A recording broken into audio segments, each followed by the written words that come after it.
Selamat datang di kontennya Guru Sejarah. Kalian bisa mendapatkan informasi terkait materi pelajaran sejarah, konten gaming, dan juga konten edukasi naratif. Story ya. So, enjoy it.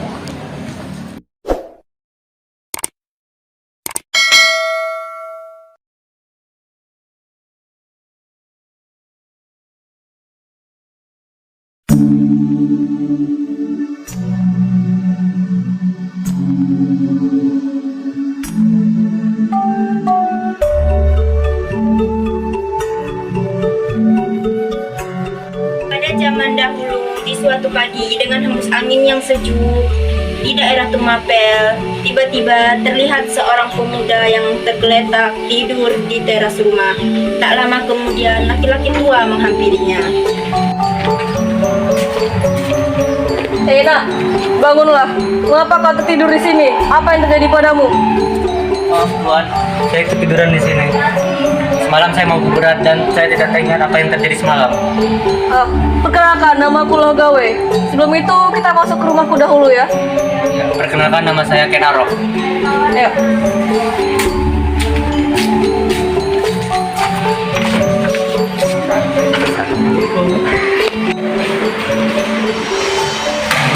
Duduklah Ken Arok. Aku ingin menyampaikan sesuatu padamu.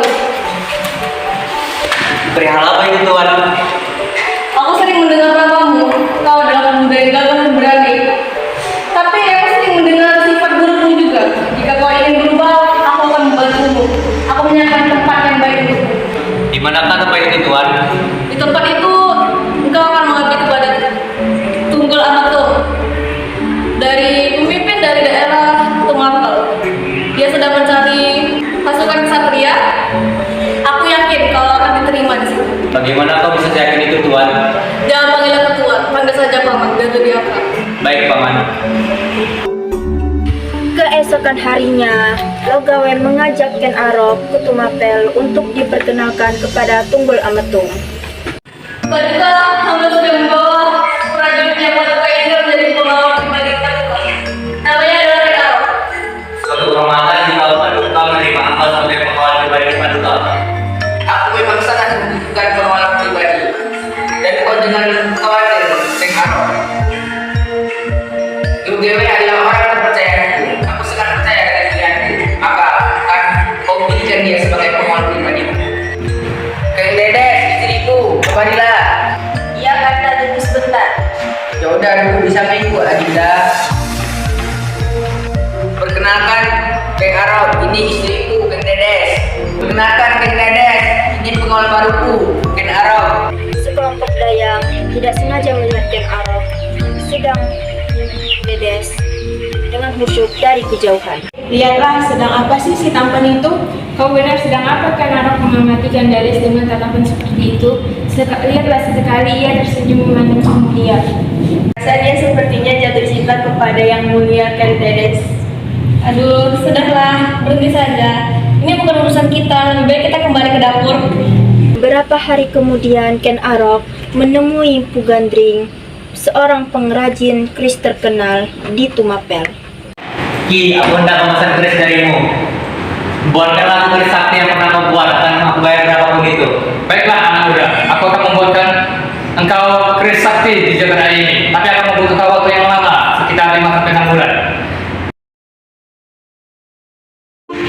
Ki, bagaimana pesananku? Sudah kubilang anak muda, aku membutuhkan waktu 6 bulan untuk membuat keris ini. Jadi kau bisa datang kemari 3 bulan lagi. Tidak Ki, itu terlalu lama. Aku harus mengambil data sekarang. Tidak anak muda, keris ini belum sempurna. Aku tidak perlu dulu sempurna atau tidak. Yang penting aku butuh sekarang untuk membunuh Tukul Ametung. Apa? Kau ingin membunuh Tukul Ametung dengan keris ini? Tidak akan kuberikan kau keris ini kepadamu. Baik kalau itu, aku akan rebut secara kasar.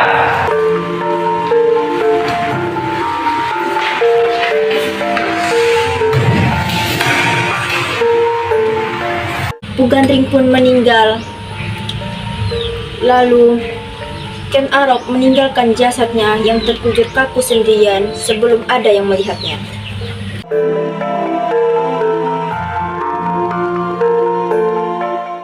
Hei, lihatlah apa yang kubawa ini. Memangnya apa yang kamu bawa itu? ini adalah keris baru milikku, Sakti Mandraguna. Kalian pasti tidak punya ini. Alah, aku tidak percaya keris itu milikmu. Coba lihat. Wow, alangkah bagusnya keris ini sangat mempesona, namun tidak seperti pemiliknya. Alah, kau pasti bohong kan? Kau pasti terpukau dengan keris ini. Bolehkah aku melihat kerismu? Boleh? Silakan.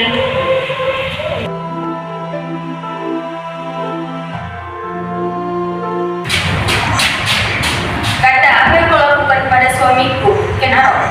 Karena Dedes, aku melakukan ini demi kebaikan kau. Untuk apa? Aku tidak menyangka kau begitu, Ken Arok. Aku tahu kau tidak menyukainya. Kau menggunakan topeng untuk membohongi dirimu sendiri. Aku tahu kau tiap malam selalu menangis. Aku tahu itu. Kau tahu dari mana, Ken Arok? Yang penting kamu telah membebaskan saya dari laki-laki yang keji itu. Aku tidak tahu mau sedih atau senang. Tolong jaga rasa ini, Ken Dedes. Tolong prajurit kemari, Pak. Paduka telah dibunuh oleh seseorang yang mulia Ken Dedes telah menemukannya seperti ini. Carilah pembunuhnya, beri dia hukum mati.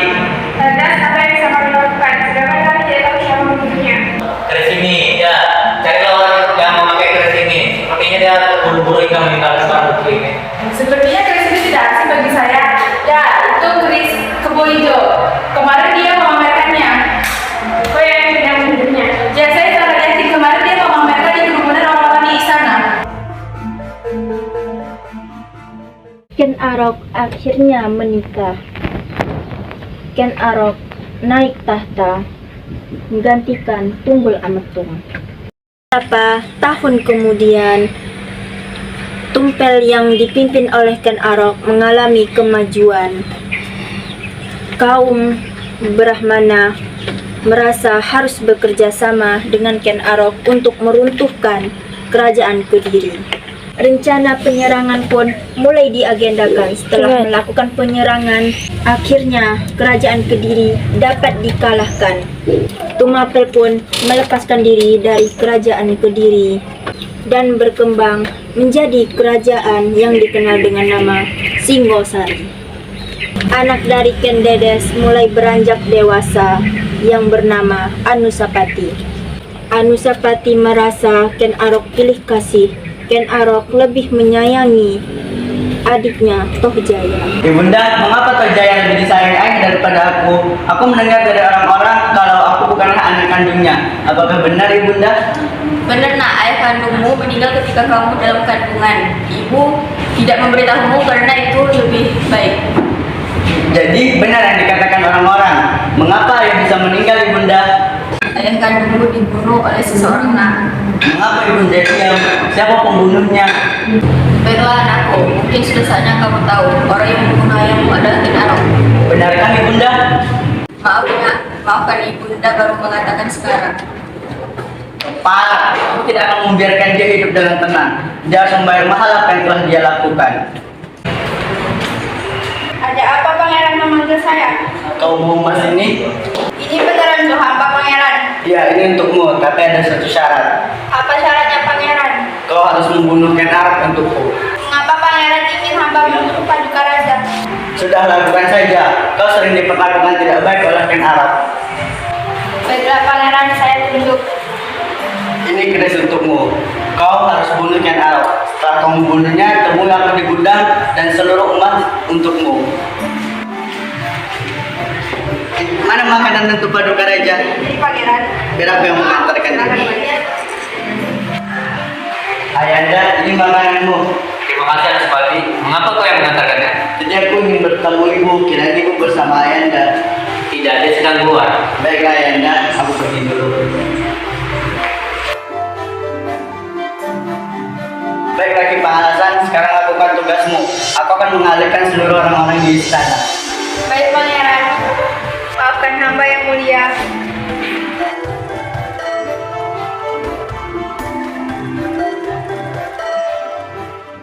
Bagaimana? Sudah berhasil? Ya pangeran. Baiklah. Ini emas untukmu.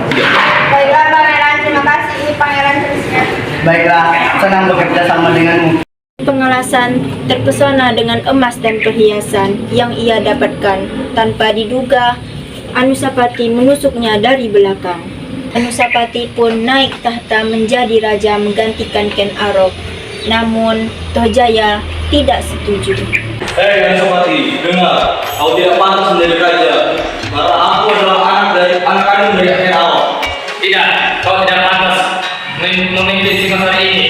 Ayahku pun tidak pantas juga karena telah merebut singgasan ini dari ayahku, Tunggul Amuk. Hei Anusapati, aku tahu kau yang membunuh ayahku, Ken Arok. Dapat aku lambat, kau akan kubunuh dan aku akan merebut tahta kerajaan Singosari ini.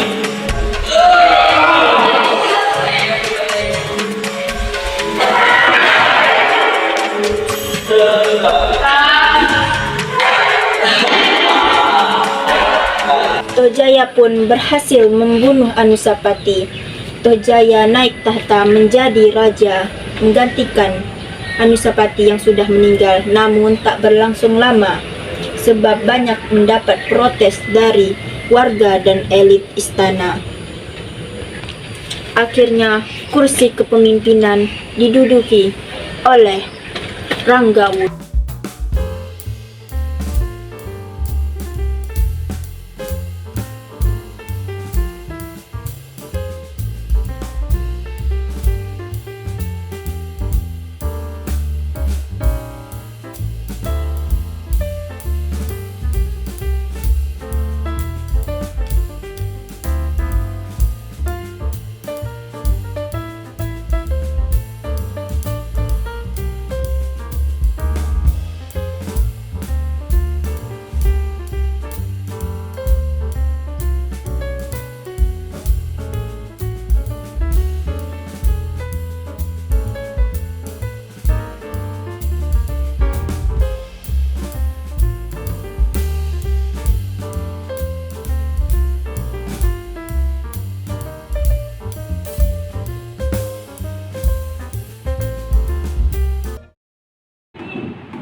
Mulai, ini direkam.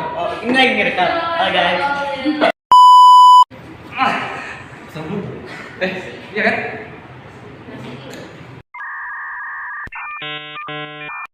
Iya kan? Apa?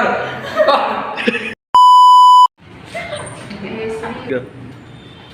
Pangeran janji. Ada apa pangeran? Kang Dedes, istriku, kemarilah. Iya kan, tunggu sebentar. Kau jangan dulu. Oh iya.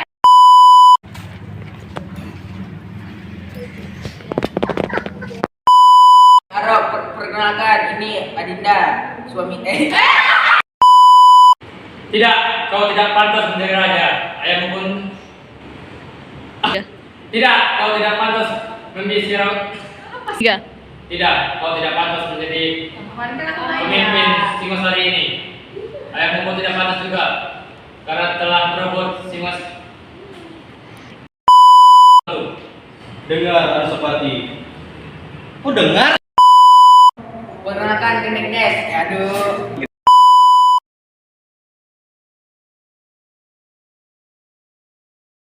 Ceritakan di dalam hutan di bumi Nusantara, seorang bangsawan bernama Raden Wijaya beserta dengan para prajuritnya sedang mencari lahan untuk mendirikan sebuah kerajaan. Namun di tengah perjalanannya Raden Wijaya berkehendak untuk beristirahat. Pati, hari ini matahari sudah cukup terik. Bagaimana kalau kita istirahat di sini? Baik, Baginda. Wahai prajurit sekalian, Baginda hendak beristirahat di sini. Marilah kita bersama-sama. Semua prajurit pun beristirahat. Sembari beristirahat, beberapa prajurit membabat hutan untuk tempat Raden Wijaya beristirahat. Dan juga ada yang mencarikan makanan berupa buah-buahan hutan untuk Raden Wijaya dan yang lainnya. Pati, ini ada buah untuk Baginda Raja. Buah apa yang kau berikan ini? Ini buah yang bisa dimakan, bukan? Dan bukan buah yang beracun? Buah ini bernama buah maja, Pati. Buah ini sehat dan tidak beracun. Baiklah. Baginda, ini resep buah saja yang Baginda makan. Terima kasih, aku memang sedikit lapar. Wijaya hanya memperhatikan buah maja yang diberikan patinya dan tak kunjung memakannya. Ada apa Baginda? Apa dari buah yang memberikan? Bukan begitu, Patiku. Buah ini terasa lebih nikmat jika sudah tua. Jika dimakan seperti ini, buahnya akan menjadi pahit. Tapi tunggu dulu, tujuan kita melakukan perjalanan ini adalah untuk mencari lahan untuk kerajaan kita, bukan? Benar, Bunda. Tapi maaf, Bunda, apa hubungannya buah Majapahit dengan kerajaan kita? Setelah pikir-pikir, setelah kerajaan kita berdiri dengan kokoh, aku akan menamakannya dengan kerajaan Majapahit. Tapi mengapa Bunda memberikan nama Majapahit seperti ini? Ternyata buah manja tersebut terasa pahit dan itu menjadi inspirasi oleh Raja Wijaya untuk memberi nama kerajaannya Majapahit. Namun Sang Mahapati tetap bertanya akan keputusan Raden Wijaya tersebut. Majapahit. Nama ini diberikan karena tempat ini akan menjadi kerajaan kita yang baru dan tempat ini dipenuhi oleh pohon maja yang memiliki buah yang pahit. Alasan Raden Wijaya mengapa ia memilih nama Majapahit untuk menjadi nama kerajaannya. Akhirnya kerajaan berdiri dengan nama Kerajaan Majapahit. Para prajuritku, inilah kerajaan yang kita impikan dan kita dambakan selama ini. Semoga kerajaan ini menjadi yang terkuat di Nusantara ini. Untuk Majapahit! Jaya, jaya, jaya. Dan Majapahit berjalan di bawah pemerintahan Raden Wijaya. Raden Wijaya pun memiliki patih yang bernama Ranggalawe dan Lembu Sora. Diceritakan Raden Wijaya bersama patinya sedang berada di ruang kerajaan. Wahai patih-patihku, berjanjilah kalian akan melakukan terbaik untuk kerajaan ini. Dan janganlah kalian memberontak pada kerajaan ini. Apa kalian mengerti para patih-patihku? Baik, Madinda, kami mengerti. Usai mengobrol di ruang kerajaan, ternyata Ranggalawe dan Lembu Sora merencanakan sebuah pemberontakan untuk merebut tahta kerajaan dari Raden Wijaya. Temanku, aku merasa tidak puas dengan kedudukan apa yang dimiliki oleh Raden Wijaya kepadaku. Aku sudah tak sabar untuk merebut tahta kerajaan dari Raden Wijaya. Benar, aku juga telah siap untuk merebut tahta kerajaan ini. Telah banyak anggota yang telah membantu kita untuk memberontakkan ini. Hahaha. Mereka usai menyusun rencana pemberontakan, mereka pun pergi ke kerajaan untuk menemui Raden Wijaya. Hai Raden Wijaya, kenapa kau hanya diberikan kedudukan seperti ini? Tidak ingatkah kau dulu kita bersama-sama berjuang untuk mendirikan kerajaan ini? Benar, kenapa kau tak adil seperti ini? Dasar kau manusia tak tahu terima kasih. Apa? Kalian tidak boleh melakukan seperti itu. Yang berjuang untuk negara ini adalah para prajurit dan kerja yang dengan sukarela membantu kerajaan ini, bukan kalian. Pertarungan pun tak dapat dihindari. Akhir dari pertentangan itu adalah sebuah pertarungan yang mengakibatkan Raden Wijaya meninggal. Dan untuk menghormati Raden Wijaya, dibuatlah dalam bentuk Dewa Wisnu dan Siwa. Raden Wijaya pun digantikan oleh Jaya Negara. Aku adalah Jaya Negara, Raja Majapahit pengganti Raden Wijaya ayahku. Saat masa pemerintahan Raden Jaya Negara, ia mulai dihasut oleh Mahapatinya yang licik. Baginda. Ada apa Mbak Katiku? Kenapa kau tak cemas? Sepertinya keadaan di kerajaan semakin gawat, Baginda. Ada kejadian apa? Bukan keadaan baik-baik saja. Kau tidak tahu, Baginda, banyak pejabat yang ingin mengkhianatimu. Mereka harus dihukum mati, Baginda. Apa? Kalau begitu, kau harus bereskan mereka semua. Baik, Baginda. Dengan berjalannya waktu, Mahapati terus menghasut Jaya Negara. Namun pada akhirnya Jaya Negara sadar akan kesalahannya yang mempercayai Mahapati dengan begitu saja. Akhirnya Jaya Negara memutuskan untuk menghukum mati Mahapati tersebut. Asal kau licik Mahapati, kau menghasutku untuk mendapatkan tahta kerajaan. Maafkan hamba, Baginda Raja. Setelah Mahapati tersebut dihukum mati, kondisi kerajaan mulai normal. Namun tidak disangka, Jaya Negara bermain intrik dengan istri seorang tabib yang bernama Tabib Kanca. Tanpa sepengetahuan Jaya Negara, Tabib Kanca ternyata telah mengetahui hal tersebut. Hingga pada akhirnya, pada malam saat semua telah terlelap, Tabib Kanca memasuki kamar Jaya Negara. Hai Kanca, ada peperangan malam-malam di kamarku. Pura-pura kamu, kau telah berselingkuh dengan istriku. Kau sudah tahu. Maafkan aku Kanca, aku sudah membohongimu. Kali ini aku tidak bisa membiarkan. Setelah peristiwa pembunuhan itu terjadi, Jaya Negara digantikan oleh sepupunya Tribu Wanatungga Dewi Jayawardhani. Di dalam masa Di dalam masa pemerintahannya banyak terjadi pemberontakan. Salah satunya adalah pemberontakan di Sadeng dan Putih pada tahun 1331. Pemberontakan ini berhasil ditumpas oleh Gajah Mada. Gajah Mada, kau telah membantuku dalam pertempuran di Sadeng dan Putih. Atas pengabdianmu terhadap kerajaan, aku akan memberikanmu gelar sebagai Pati di Mangkubumi. Baginda, benarkah kau telah menganugerahiku gelar Patih Mangkubumi? Tentu saja, kau pantas mendapatkan itu. Itu buah hasil dari hasil kerjamu. Terima kasih telah memberikan gelar Patih Mangkubumi. Yang mulia, atas itu aku berjanji aku tidak akan amuk palapa sebelum aku menundukkan seluruh Nusantara. Setelah Gajah Mada mengucapkan janjinya, langkah pertama yang dilakukannya adalah dengan menundukkan Bali pada tahun 1343 dan dilanjutkan dengan menaklukkan seluruh wilayah Nusantara pada masa pemerintahan Hayam Wuruk. Hai Gajah Mada, kau merupakan seorang petani yang sangat hebat. Kau dapat menaklukkan Nusantara hanya dengan sumpah belakamu. Terima kasih Hayam Wuruk, karena kau telah juga membantuku. Mungkin aku tidak memperoleh sesuatu dari bantuanmu. Pada masa pemerintahan Hayam Wuruk terjadi peristiwa bubar. Peristiwa ini terjadi di ibu kota Majapahit, tepatnya di sebuah lapangan luas. Awalnya ini adalah sebuah tipu muslihat Gajah Mada untuk menundukkan kerajaan Sunda Pajajaran. Gajah Mada telah berhasil mendatangkan Raja Sunda Sri Baduga Maharaja dan putrinya Dyah Pitaloka. Baduga, Raja Hayam Wuruk ingin mengundang putrimu, namun kau harus mengakui kedaulatan Majapahit. Apa kau menerimanya? Tidak setuju, aku tidak mau kebayaan politik. Jika kau tidak mau menerima tawaran ini, maka akan terjadi perang. Sebaiknya kau menerima penawaran ini. Tiba-tiba dari kejauhan datang Dyah Pitaloka. Ya, aku akan setia pada kerajaan. Aku tidak mau menikah dengan rajamu. Menikahlah dengan rajaku. Jika tidak, akan terjadi perang besar-besar di kerajaan ini. Suatu kesalahan yang besar jika untuk menerima penawaran ini. Aku tak mau hidup dengan kerajaanmu. Lebih baik aku mati daripada harus mengakui kedaulatan kerajaanmu. Aku tidak sudi untuk menikah dengan rajamu. Lebih baik aku mati saja. Karena aku akan tetap setia pada kerajaanku. Jangan aku, ayah tidak ingin aku mati. Berilah perjuangan ini, ayah rela. Tidak ayah, maafkan aku. Tidak. Aku tidak dapat menghalangi keinginan putrinya, dan Dyah Pitaloka pun mati. Terjadilah sebuah peperangan besar yang melibatkan dua kerajaan tersebut yang dikenal dengan peristiwa bubar. Setelah peristiwa bubar, Mahapati Gajah Mada mengundurkan diri dari jabatannya karena usia lanjut. Sekarang telah menjadi pakiku. Dasarmu akan dekat oleh sejarah, walaupun sekarang kau tidak menjadi pakiku lagi. Aku akan selalu setia dan melindungi kerajaan Majapahit. Beberapa lama Majapahit berjaya, ternyata tibalah masa keruntuhannya. Apa seluruh peganganmu hilang seiring dengan berjalannya waktu? Karena kematian Gajah Mada dan ibunya Tribuwana Tunggadewi, Hayam Wuruk kehilangan penasehatnya dan menyebabkan kerajaan menjadi gonjang-ganjing.